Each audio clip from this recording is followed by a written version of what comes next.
Capítulo 8. Práticas particulares desta devoção. Artigo 1º. Práticas exteriores. Embora o essencial desta devoção consista no interior, não deixa de compreender várias práticas exteriores, que não se devem negligenciar. É preciso fazer estas coisas, mas sem omitir aquelas. A razão disto esclarece-se, quer porque as práticas exteriores bem feitas ajudam as interiores, quer porque lembram ao homem que sempre seguia pelos sentidos o que está fazendo ou o que deve fazer. Também podem edificar o que as vem, o que não sucede com as puramente interiores. Portanto, nem aqui meta o nariz para dizer que a verdadeira devoção reside no coração, que é preciso evitar as exterioridades, que pode haver nisso vaidade, que é preciso ocultar a devoção, etc. Respondo-lhes com o meu mestre, que os homens vejam as vossas boas obras e glorifiquem o vosso Pai que está nos céus. Mateus 5,16. Não que se devem fazer as ações e devoções exteriores, como diz São Gregório, para agradar aos homens e tirar daí algum motivo de louvor, pois isso seria vaidade. Mas por vezes fazem-se diante dos homens com o fim de agradar a Deus e de por este meio o fazer glorificar, sem a preocupação do desprezo ou louvor dos homens. Mencionarei apenas, em resumo, algumas práticas exteriores, a que chamo exteriores, não porque sejam feitas sem o interior, mas porque têm qualquer coisa de exterior que as distingue das que são puramente interiores. Consagração depois dos exercícios preparatórios. Primeira prática. Esta devoção particular da entrega total não está erigida em confraria, embora isso fosse desejar, atualmente já está. Agora, aqueles e aquelas que quiserem seguir esta devoção, primeiro empregarão pelo menos 12 dias a esvaziar-se do espírito do mundo, contrário ao de Jesus Cristo, conforme já disse na primeira parte desta preparação para o reino de Jesus Cristo. Depois, empregarão 3 semanas em encher-se de Jesus Cristo por meio da Santíssima Virgem. Eis a ordem que se pode observar. Durante a primeira semana, aplicarão todas as suas orações e atos de piedade para pedir o conhecimento de si mesmos e a contrição de seus pecados. Farão tudo em espírito de humildade. Para isso, poderão, se quiserem, meditar no que eu disse sobre o nosso fundo mal e considerar-se durante os dias dessa semana como caracóis, lesmas, sapos, porcos, serpentes, bodes. Ou meditem estas 3 palavras de São Bernardo. Pensa no que foste, um pouco de lama, no que és, um vaso de estrume, no que serás, alimento de vermes. Pedirão a Nosso Senhor e ao Divino Espírito Santo que os esclareça, repetindo as palavras: Senhor, que eu veja, ou que eu me conheça, ou Vinde, Espírito Santo. Rezarão todos os dias a ladainha do Espírito Santo e a oração que se lhe segue. Recorrerão à Santíssima Virgem, pedindo-lhe esta grande graça, que deve ser o fundamento de todas as outras. Para isso dirão todos os dias o Ave Maristela e a ladainha de Nossa Senhora. Na segunda semana, aplicar-se-ão em todas as orações e obras de cada dia a conhecer a Santíssima Virgem. Pedirão este conhecimento ao Espírito Santo, podendo ler e meditar o que sobre isto dissemos.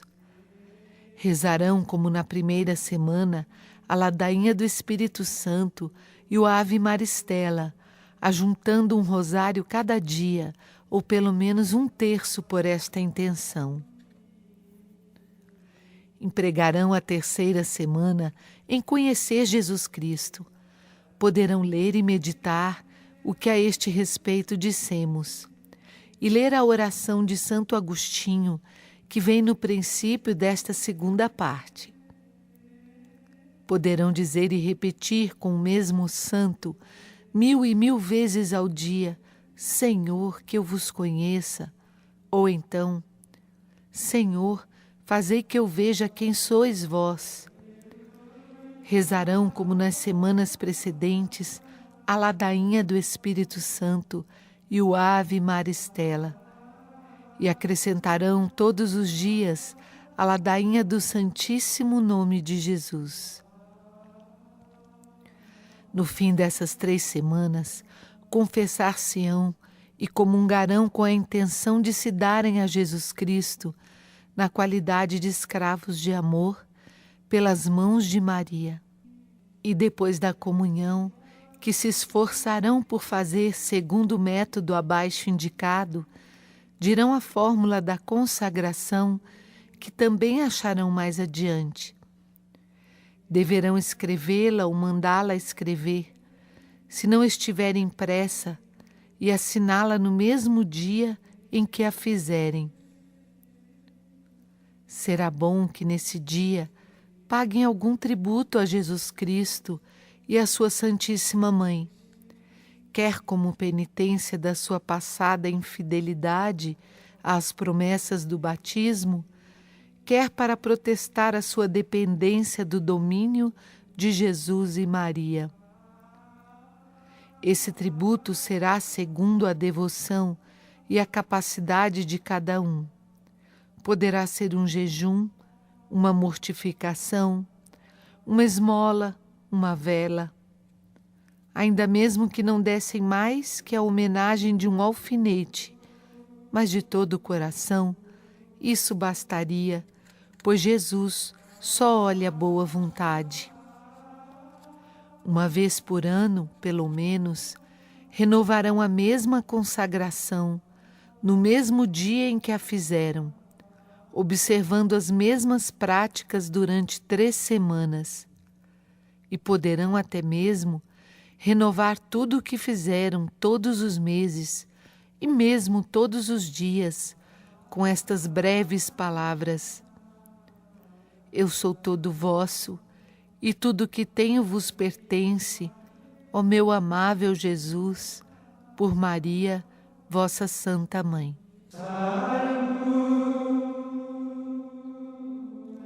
A coroinha da Santíssima Virgem. Segunda prática. Rezarão todos os dias de sua vida, mas sem a isso se obrigarem, a coroinha da Santíssima Virgem. Esta compõe-se de 3 Pai Nossos e 12 Ave-Marias, em honra dos 12 privilégios e grandezas da Santíssima Virgem. Esta prática é muito antiga e fundamenta-se na Sagrada Escritura. São João viu uma mulher coroada de 12 estrelas, vestida de sol e tendo a lua debaixo dos pés. Apocalipse 12, versículo 1. Segundo os intérpretes, essa mulher é a Santíssima Virgem. Há várias maneiras de recitar bem esta coroinha e seria demasiado longo mencioná-las. O Espírito Santo as ensinará aos que forem mais fiéis a esta devoção. Entretanto, para rezá-la em sua forma mais simples, dir-se-á ao começar: Dignai-vos conceder-me que vos louve, ó Virgem Sagrada. Dai-me virtude contra os vossos inimigos. Em seguida, reza-se o credo, depois um Pai Nosso, 4 Ave-Marias e um Glória ao Pai. E novamente um Pai Nosso, 4 Ave-Marias e um Glória ao Pai, e assim por diante. No fim, se dirá: Sob a vossa proteção nos acolhemos, Santa Mãe de Deus. Não desprezei as nossas súplicas em nossas necessidades, mas livrai-nos sempre de todos os perigos, ó Virgem gloriosa e bendita. O uso das cadeiazinhas. Terceira prática. É muito louvável, muito glorioso e útil para aqueles e aquelas que assim se fazem escravos de Jesus e Maria, que usem as cadeiazinhas de ferro. Estas ser-lhes-ão um sinal da sua escravidão de amor, e serão bentas com a bênção própria.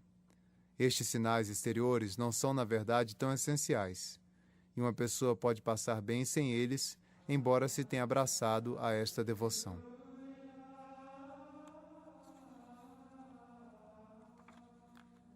Culto especial ao mistério da encarnação. Quarta prática.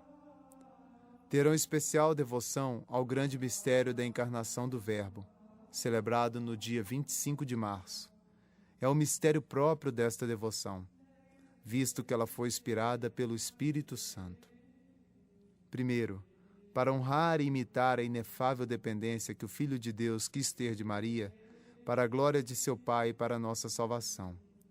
Esta dependência manifesta-se de uma maneira particular neste mistério em que Jesus Cristo está cativo e escravo no seio de Maria Santíssima e onde depende dela em todas as coisas. Segundo, para agradecer a Deus as graças incomparáveis que deu a Maria e, particularmente, por a ter escolhido para sua tão digna mãe, escolha que se realizou neste mistério. Estes são os dois fins principais da escravidão de Jesus Cristo em Maria. Nota, por favor, que eu digo habitualmente escravo de Jesus em Maria, escravidão de Jesus em Maria. Pode-se realmente dizer, como muitos o fizeram até aqui, escravo de Maria, escravidão de Maria. Mas parece-me preferível dizer escravo de Jesus em Maria. Como aconselhava o padre Tronson, superior geral do seminário de São Sulpício, célebre por sua rara prudência e piedade consumada.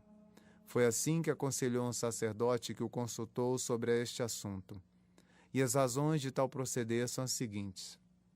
Primeiro, estamos de um século orgulhoso em que abundam os sábios soberbos, os espíritos fortes e críticos, que acham que criticar nas práticas de piedade mais fundadas e mais sólidas, a fim de não lhes fornecer sem necessidade um pretexto de crítica, vale mais dizer escravidão de Jesus Cristo em Maria, e dizer-se escravo de Jesus Cristo do que escravo de Maria. Assim, denomina-se esta devoção mais de acordo com o seu fim último, que é Jesus Cristo, do que com o caminho e meio para lá chegar, que é Maria.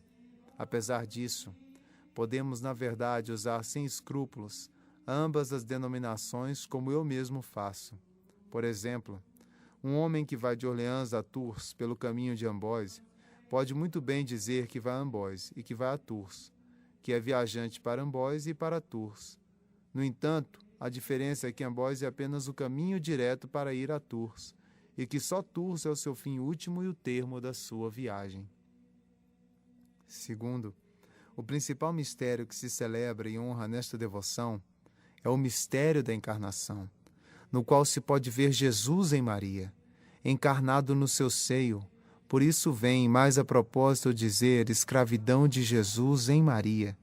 Jesus habitando e reinando em Maria, conforme a bela oração de tantos homens célebres. Ó Jesus, que viveis em Maria, vinde e vivei em vossos servos, no espírito da vossa santidade, na plenitude da vossa força, na perfeição de vossas vias, na verdade de vossas virtudes, na comunhão de vossos mistérios. Dominai sobre toda a potestade inimiga em vosso espírito para a glória do Pai. Amém. Este modo de falar mostra mais claramente a íntima união que existe entre Jesus e Maria. Estão unidos tão intimamente que um está todo no outro, Jesus todo em Maria e Maria toda em Jesus. Ou antes, ela já não existe, é Jesus que é tudo nela. Seria mais fácil separar do sol a sua luz que Maria de Jesus. Pelo que se pode chamar a Nosso Senhor Jesus de Maria e a Santíssima Virgem Maria de Jesus. O tempo não permite deter-me aqui para explicar as excelências e grandezas deste mistério de Jesus vivendo e reinando em Maria, ou da encarnação do Verbo.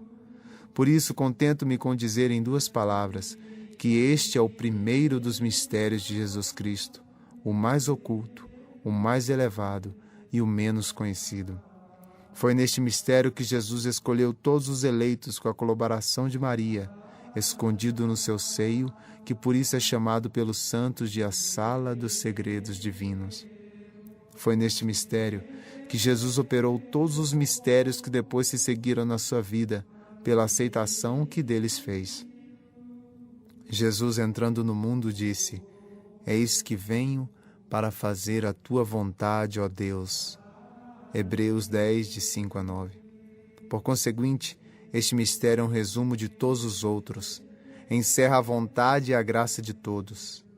Finalmente, é o trono da misericórdia, da liberalidade e da glória de Deus. Trono da sua misericórdia para nós, pois só podemos nos aproximar de Jesus por meio de Maria, bem como só podemos vê-lo e falar-lhe por intermédio de Maria. Jesus, que atende sempre a sua querida mãe, concede neste mistério sua graça e misericórdia aos pobres pecadores.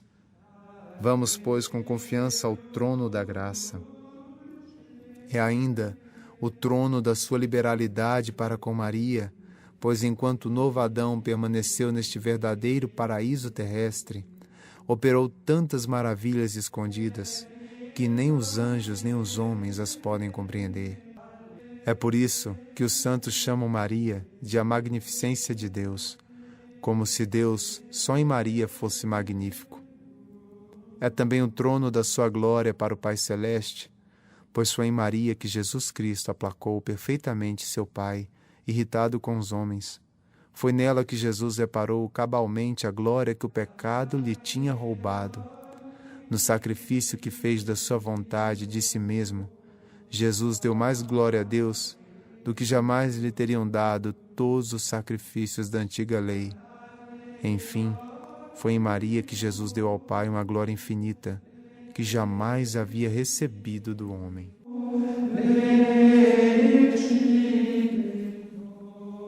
Grande devoção pela Ave Maria e pelo Rosário. Quinta prática. Terão muita devoção em rezar Ave Maria ou saudação angélica. Poucos cristãos, embora esclarecidos, conhecem o valor, o mérito, a excelência e a necessidade desta oração. Foi preciso que a Santíssima Virgem aparecesse repetidas vezes a grandes santos muito esclarecidos, como São Domingos, São João Capistrano, o bem-aventurado Alano da Rocha, para lhes mostrar o mérito desta oração. Compuseram grossos volumes sobre as maravilhas de sua eficácia na conversão das almas. Publicaram altamente e pregaram publicamente que, tendo a salvação do mundo, começando pela Ave Maria, a salvação de cada alma em particular está ligada a esta oração. Foi esta oração que fez dar à terra seca e estéril o fruto da vida.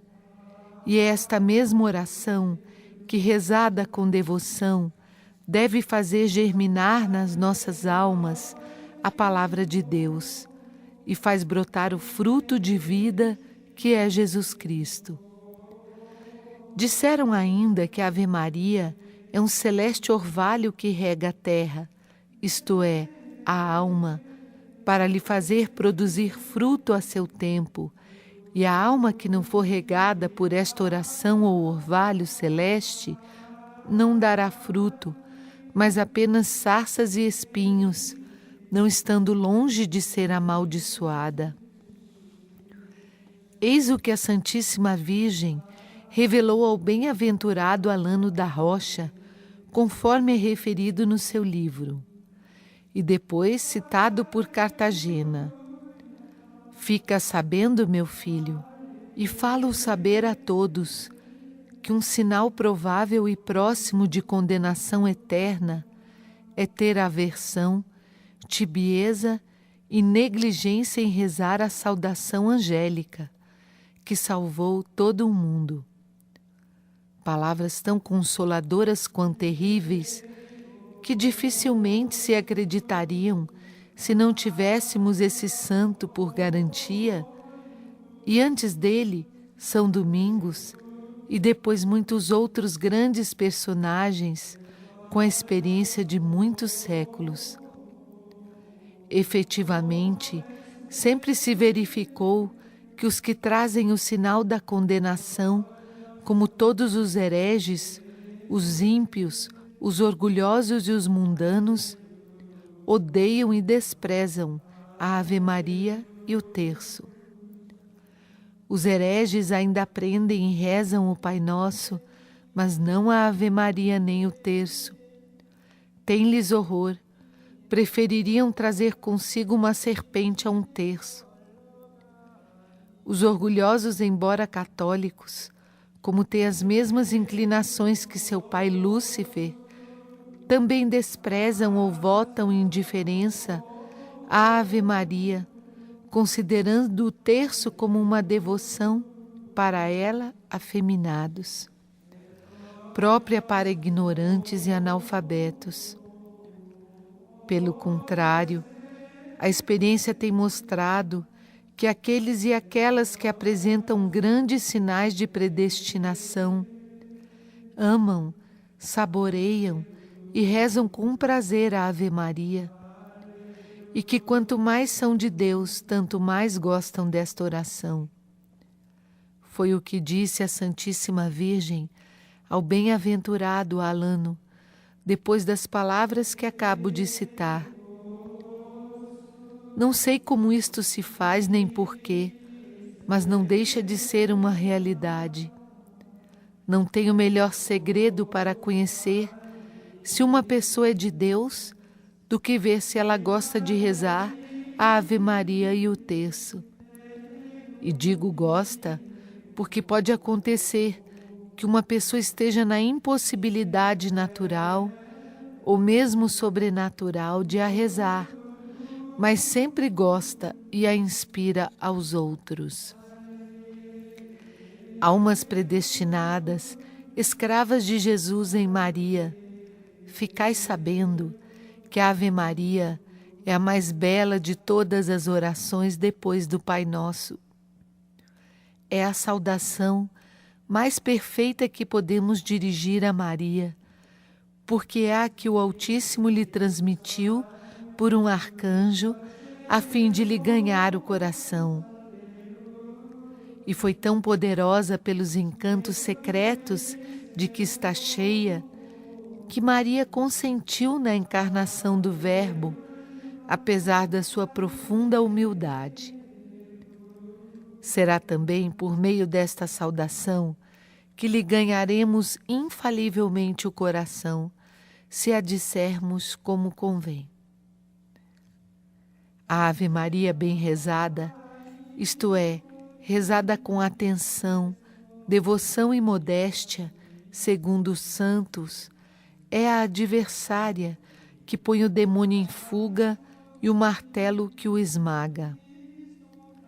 É a santificação da alma, a alegria dos anjos, a melodia dos predestinados, o cântico do Novo Testamento, o gozo de Maria e a glória da Santíssima Trindade. A Ave Maria é um orvalho do céu que torna a alma fecunda, é um beijo puro e amoroso que se dá a Maria, é uma rosa vermelha que se lhe apresenta, uma pérola preciosa que se lhe oferece, é um pouco de ambrosia e de néctar divino que se lhe dá. Todas estas comparações são dos santos.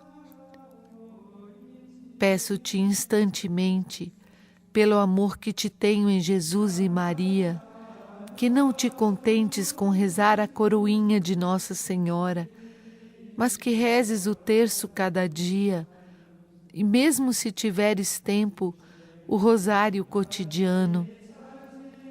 Se o fizeres, bendirás na hora da morte, o dia e o momento em que me acreditaste. Depois de teres semeado nas bênçãos de Jesus e Maria, recolherá as bênçãos eternas no céu. Aquele que semeia nas bênçãos, bênçãos recolherá também. O Magnífica, sexta prática. Para agradecer a Deus as graças que concedeu à Santíssima Virgem, as almas escolhidas dirão muitas vezes o Magnífica, a exemplo da bem-aventurada Maria de Dóines e de vários outros santos. É a única oração e a única composição da Santíssima Virgem, ou antes, que Jesus compôs nela, pois ela falava pela sua boca. Este é o maior sacrifício de louvor que Deus recebeu na lei da graça. Por um lado, é o mais humilde e reconhecido, por outro, o mais sublime e elevado de todos os cânticos. Há nele mistérios tão grandes e escondidos que os anjos os ignoram. Gerson, doutor muito piedoso e sábio, gastou uma parte da vida a compor tratados plenos de erudição e piedade sobre os mais difíceis temas. Mas foi só depois, no fim da vida, que empreendeu a tremer a explicação do Magnífica, para assim coroar todas as suas obras. Diz-nos, em um volume em fólio, que sobre ele compôs coisas admiráveis do belo e divino cântico. Entre outras coisas, ele diz que a própria Santíssima Virgem o recitava muitas vezes, particularmente depois da Sagrada Comunhão, em ação de graças. O erudito Benzônio, explicando também o Magnífica, conta muitos milagres operados pela sua virtude.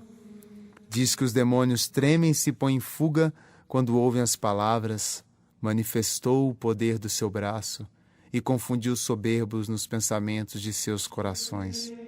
Lucas 1:51. O desprezo do mundo, sétima prática.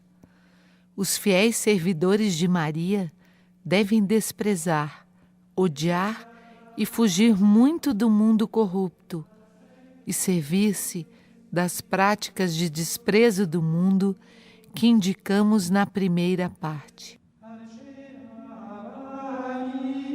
Artigo 2º. Práticas particulares e interiores para os que desejam vir a ser perfeitos. As práticas exteriores desta devoção que acabo de referir não devem omitir-se por negligência ou desprezo, na proporção em que o estado e a condição de cada um o permitem. Mas além destas práticas exteriores, há ainda práticas interiores muito santificantes para aqueles que o Espírito Santo chama uma alta perfeição. Consistem, em uma palavra, em fazer todas as ações por Maria, com Maria, em Maria e para Maria, a fim de mais perfeitamente as fazer por Jesus Cristo, com Jesus Cristo, em Jesus e para Jesus. Fazer tudo por Maria.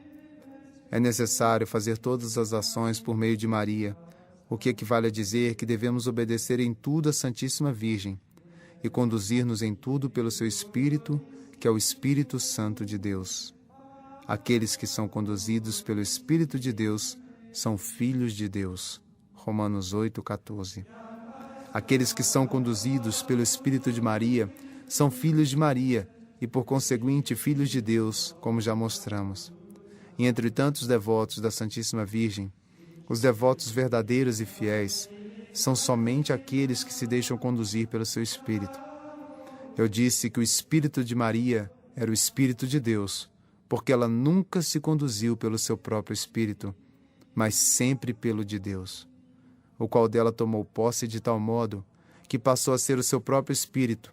É por isso que Santo Ambrósio diz que a alma de Maria esteja em cada um para glorificar o Senhor, que o Espírito de Maria esteja em cada um para se alegrar em Deus.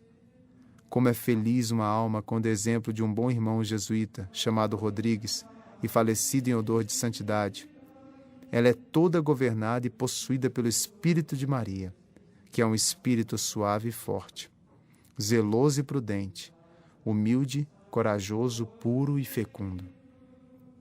A fim de que uma alma se deixe conduzir por este Espírito de Maria, é preciso, primeiramente, renunciar ao seu próprio espírito, às suas próprias luzes e vontades antes de fazer qualquer coisa. Por exemplo, antes de fazer oração, de celebrar ou assistir à Santa Missa, antes de comungar, porque as trevas do nosso espírito próprio e a malícia da nossa vontade e obras poria um obstáculo ao Santo Espírito de Maria se a seguíssemos, embora nos parecessem boas. Segundo, entregar-se ao Espírito de Maria para ser movida e conduzida do modo que ela quiser. Temos de nos pôr e nos abandonar nas suas mãos virginais, como instrumento nas mãos do artífice, como uma cítara nas mãos de um bom músico.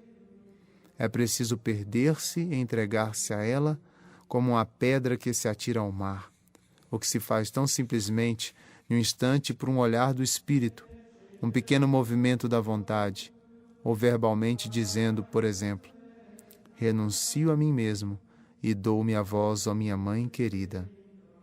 E ainda que não se experimente qualquer doçura sensível neste ato de união, ele não deixa de ser verdadeiro, assim como se alguém dissesse, o que Deus não permita, dou-me ao demônio.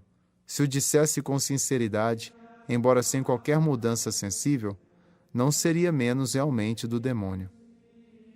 Renovar este mesmo ato de oferecimento e de união, de tempos a tempos, durante a ação ou depois dela, é uma terceira disposição. Quanto mais o repetir, tanto mais depressa a alma se santificará e mais depressa chegará à união com Jesus Cristo, pois esta segue-se sempre a união com Maria, visto o Espírito de Maria ser o de Jesus. Fazer tudo com Maria. É necessário fazer todas as ações com Maria. Para isso, devemos pôr os olhos nela e em todas as nossas ações, como no modelo acabado de toda virtude e perfeição. É o modelo formado pelo Espírito Santo, numa simples criatura, para nós o imitarmos. Na medida das nossas limitadas forças. É preciso, portanto, que consideremos em cada ação o modo com o qual Maria fez ou faria se estivesse no nosso lugar. Para isso, devemos examinar e meditar as grandes virtudes que ela praticou durante a vida, particularmente a sua fé viva, pela qual acreditou, sem hesitar, na palavra do anjo. Acreditou fielmente, constantemente, até o pé da cruz no Calvário. A sua humildade profunda, que a fez esconder-se, calar-se e submeter-se a tudo e pôr-se no último lugar. A sua pureza toda divina, que não teve nem jamais terá igual sob o céu. Enfim, todas as suas demais virtudes. Lembremo-nos, torno a repetir, que Maria é a grande e única forma de Deus, própria para formar imagens de Deus, facilmente e em pouco tempo. Uma alma que achou deveras esta forma e nela se perdeu, em breve se transformará em Jesus Cristo, que este molde representa ao natural. Fazer tudo em Maria. É necessário fazer todas as ações em Maria. Para bem compreender esta prática, é preciso saber que a Santíssima Virgem é o verdadeiro paraíso terrestre do novo Adão, e que o antigo paraíso não era mais que a sua imagem, pois há neste paraíso terrestre riquezas, belezas, raridades e doçuras inexplicáveis, que o novo Adão, Jesus Cristo, aí deixou. Neste paraíso, ele achou as suas delícias durante 9 meses. Operou as suas maravilhas e ostentou as suas riquezas com a magnificência de um Deus. Este lugar santo não é composto senão de uma terra virgem e imaculada, da qual foi formado e se alimentou o novo Adão, sem qualquer nódoa ou mancha, pela operação do Espírito Santo que aí habita. É neste paraíso terrestre que está verdadeiramente a árvore da vida que produziu Jesus Cristo, o fruto da vida. A árvore da ciência do bem e do mal, que deu a luz ao mundo. Há neste lugar divino árvores plantadas pela mão de Deus e regadas com a sua unção divina, que produziram e produzem ainda, cada dia, frutos de um sabor divino. Há canteiros esmaltados de belas e variadas flores de virtudes. exalando aroma que perfuma os próprios anjos. Há nele prados verdes de esperança, torres inexpugnáveis de força, casas encantadores de confiança. A não ser o Espírito Santo, não há quem possa dar a conhecer a verdade escondida sob estas imagens de coisas materiais. Respira-se neste lugar o ar puro e incontaminado de pureza. Nele brilha o dia belo e sem mancha da santa humanidade. Irradia o sol jucundo e sem sombras da divindade. Arde a fornalha ardente e contínua da caridade, em que todo ferro que é lançado abrasa-se, transformando-se em ouro. Nele há um rio de humildade que brota da terra e, dividindo-se em 4 braços, ganha este lugar encantado. São as 4 virtudes cardeais. O Espírito Santo, pela boca dos santos padres, também chama a Santíssima Virgem de a Porta Oriental, por onde o grande sacerdote Jesus Cristo entra e sai do mundo. Por ela entrou a primeira vez, por ela virá a segunda vez. O santuário da divindade, o repouso da Trindade Santíssima, o trono de Deus, a cidade de Deus, o altar de Deus, o templo de Deus, o mundo de Deus. Todos estes diferentes epitetos e louvores são muito verdadeiros, atendendo às diversas maravilhas e graças que o Altíssimo operou em Maria. Ó que riquezas, ó que glória, ó que prazer, ó que felicidade poder entrar e permanecer em Maria, onde o Altíssimo colocou o trono da sua glória suprema. Mas como é difícil a pecadores como nós obter permissão e ter capacidade e luz para entrar neste lugar, pois é tão alto e tão santo que é guardado, não por um querubim, como o antigo paraíso terrestre, mas pelo próprio Espírito Santo, que se tornou seu Senhor absoluto. Por isso ele diz a respeito de Maria: Tu és um jardim fechado, ó minha irmã e esposa, tu és um jardim fechado e uma fonte selada. Maria está fechada e selada. Os miseráveis filhos de Adão e Eva, expulsos do paraíso terrestre, não podem entrar neste, senão por uma graça particular do Espírito Santo, graça que devem merecer. Quando pela fidelidade se obteve esta insigne graça, é preciso permanecer no interior de Maria todo cheio de beleza. É preciso ficar lá com complacência, descansar em paz e apoiar-se confiadamente, esconder-se com segurança e perder-se sem reservas. O resultado será que neste seio virginal a alma será nutrida pelo leite da sua graça e da sua misericórdia maternal.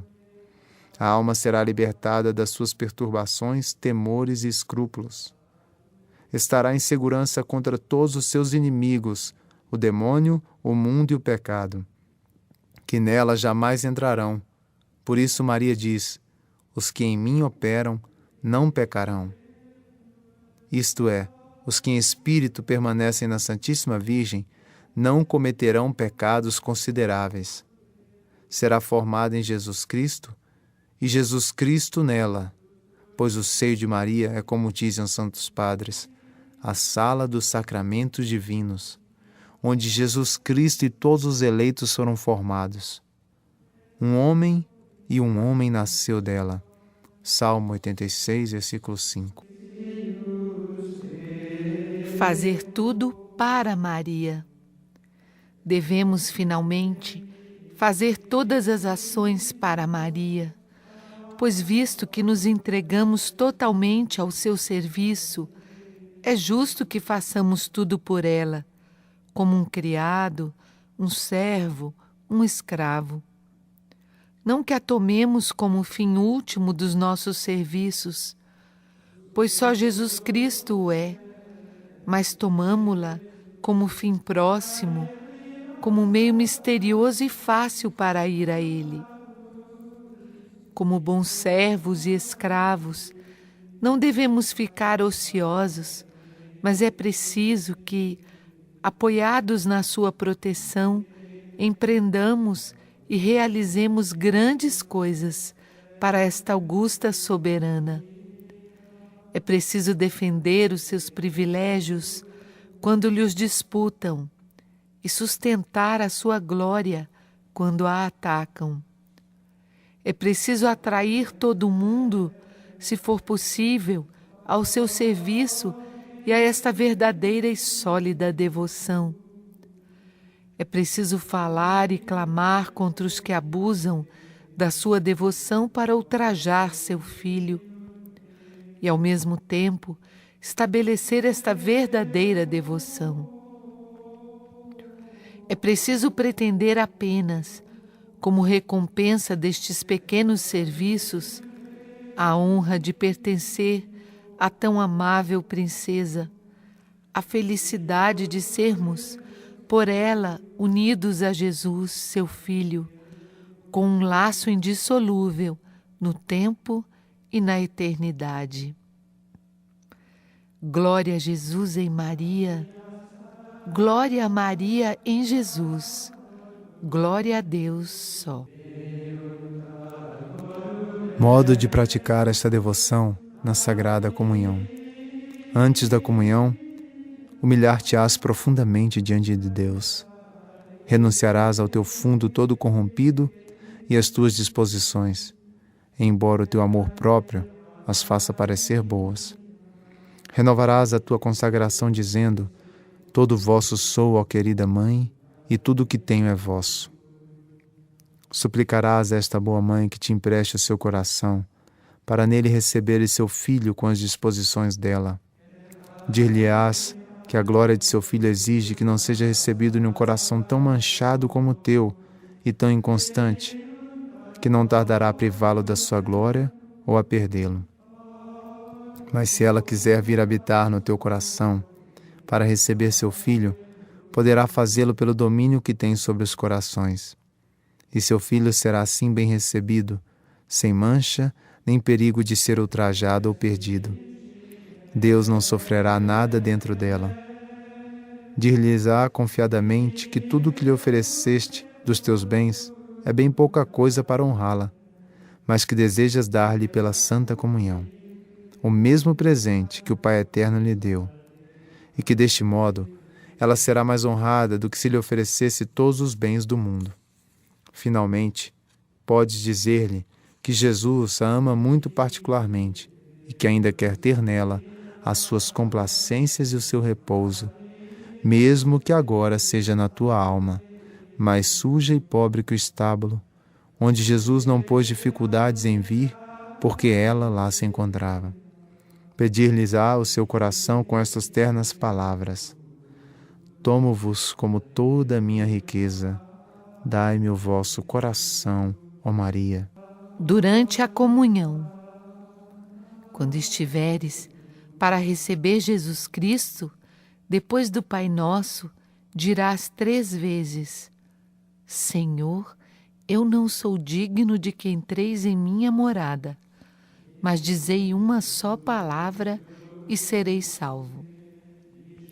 A primeira vez será para dizer ao Pai Eterno que não és digno de receber seu Filho unigênito, por causa dos teus maus pensamentos e ingratidões para com um Pai tão bom.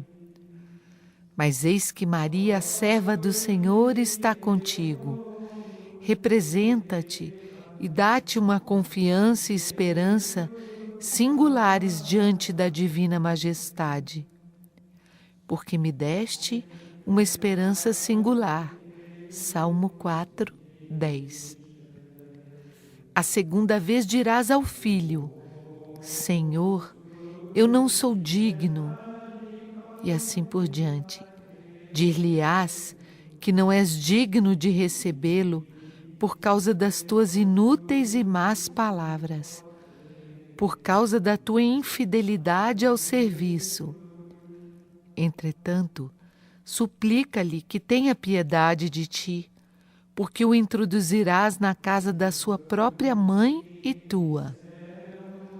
Diz-lhe que não o deixarás partir sem que venha morar em casa dela. Detive-o e não o deixarei, até o introduzir na casa de minha mãe e no quarto daquela que me gerou. Pedir-lhe-ás que se erga e venha descansar no lugar de seu repouso, na arca da sua santificação.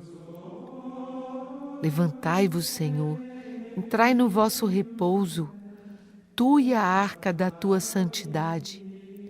Salmo 131, 8. Dir-lhe-ás que não pões nenhuma confiança nos teus méritos, nas tuas forças e preparação, como Esaú nas mãos de Maria, tua querida mãe, como o jovem Jacó nos cuidados de Rebeca. Embora pecador e Esaú que és, ousas aproximar-te da sua santidade, apoiado e revestido dos méritos e virtudes de sua santa mãe. A terceira vez dirás ao Espírito Santo: Senhor, eu não sou digno. E ao completar a oração dir-lhe-ás que não és digno de receber a obra-prima da sua caridade, por causa da tibieza e iniquidade das tuas ações e das tuas resistências às suas inspirações, mas que de toda a confiança está em Maria, sua fiel esposa, e dirás com São Bernardo: ela é minha grande confiança, é toda a razão da minha esperança.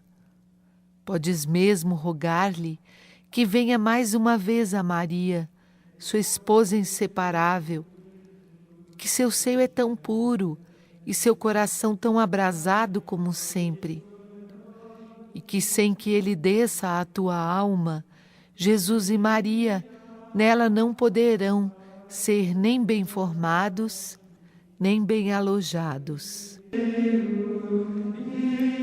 Depois da comunhão, depois da Santa Comunhão, estando interiormente recolhido com os olhos fechados, introduzirás Jesus Cristo no coração de Maria. Tu o darás à sua mãe, que o receberás amorosamente, o instalará honorificamente, o adorará profundamente e o amará perfeitamente. Ela o abraçará com amor e lhe tributará em espírito e verdade várias homenagens que nos não são conhecidas, a nós envoltos nessas densas trevas.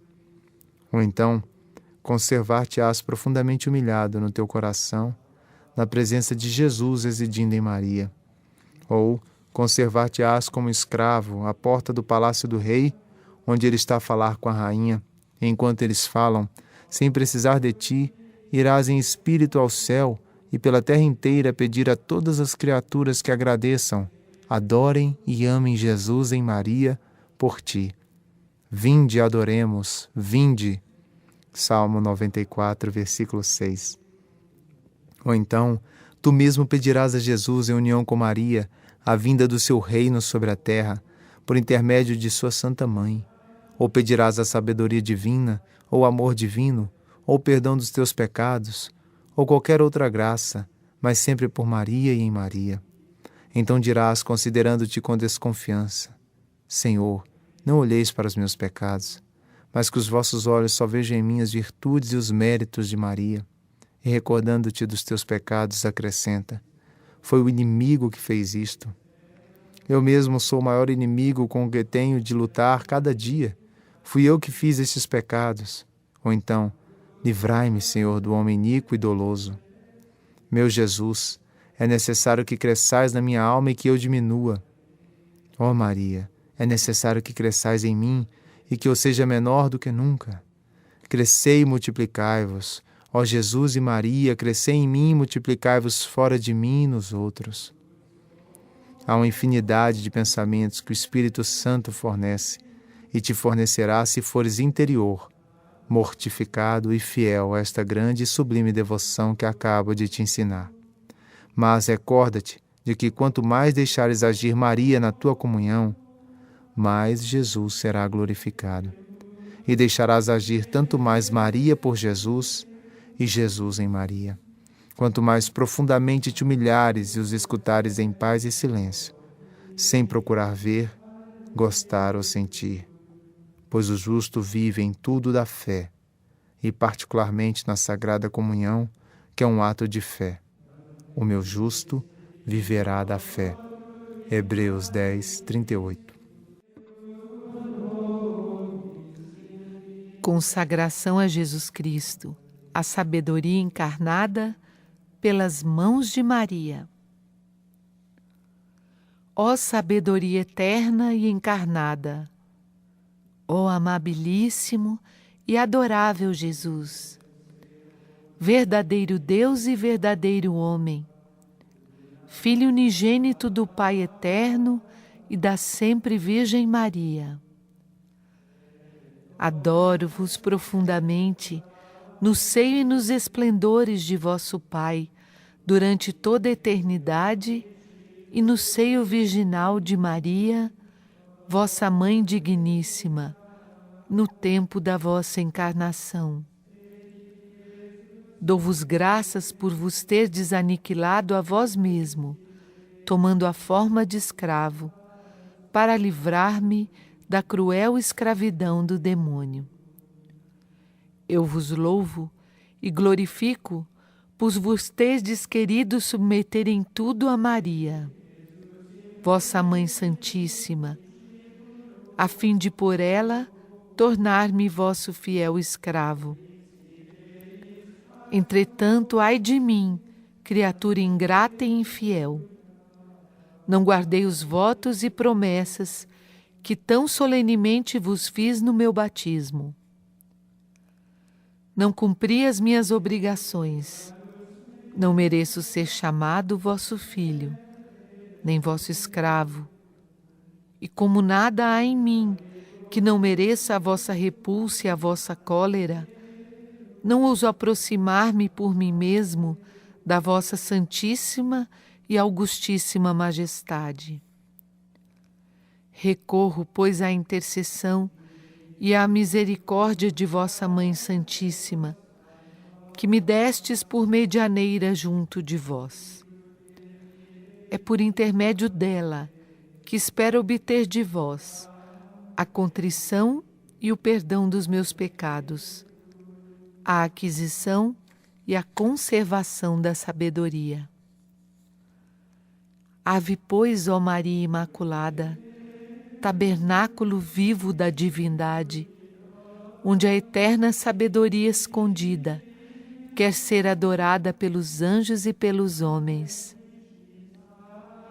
Ave, ó Rainha do céu e da terra, a cujo império é submetido tudo o que há abaixo de Deus. Ave, ó seguro refúgio dos pecadores, cuja misericórdia a ninguém despreza. Atendei ao desejo que tenho da divina sabedoria e recebei para isso os votos e ofertas apresentados pela minha baixeza. Eu, diga aqui o seu nome, infiel pecador, renovo e ratifico hoje, nas vossas mãos, as promessas do meu batismo.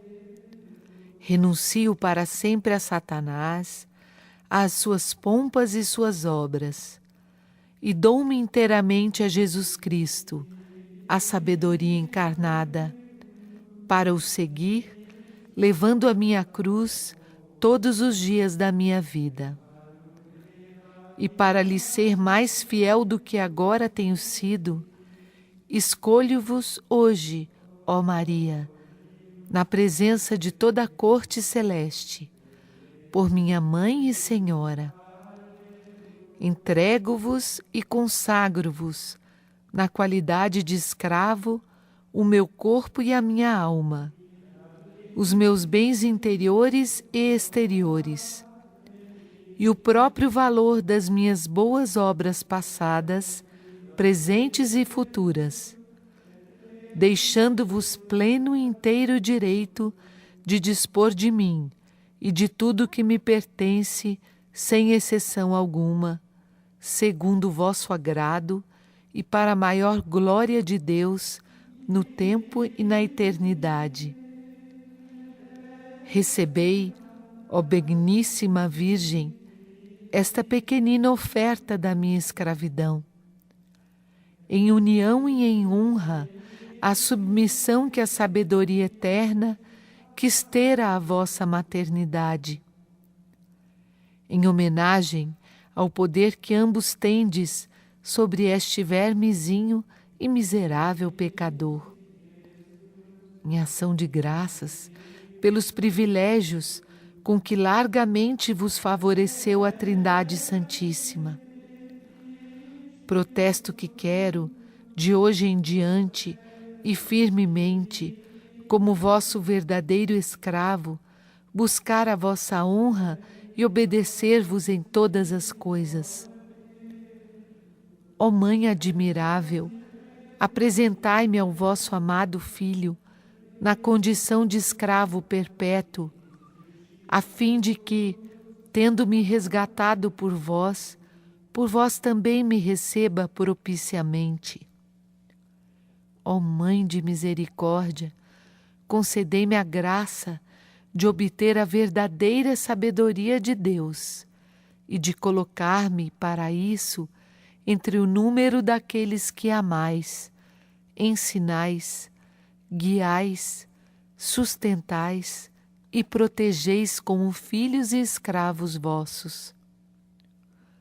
Ó Virgem fiel, tornai-me em tudo um tão perfeito discípulo, imitador e escravo da sabedoria encarnada, Jesus Cristo, vosso Filho, que eu chegue um dia, por vossa intercessão e a vosso exemplo, à plenitude de sua idade na terra e da sua glória no céu. Amém. Assim seja.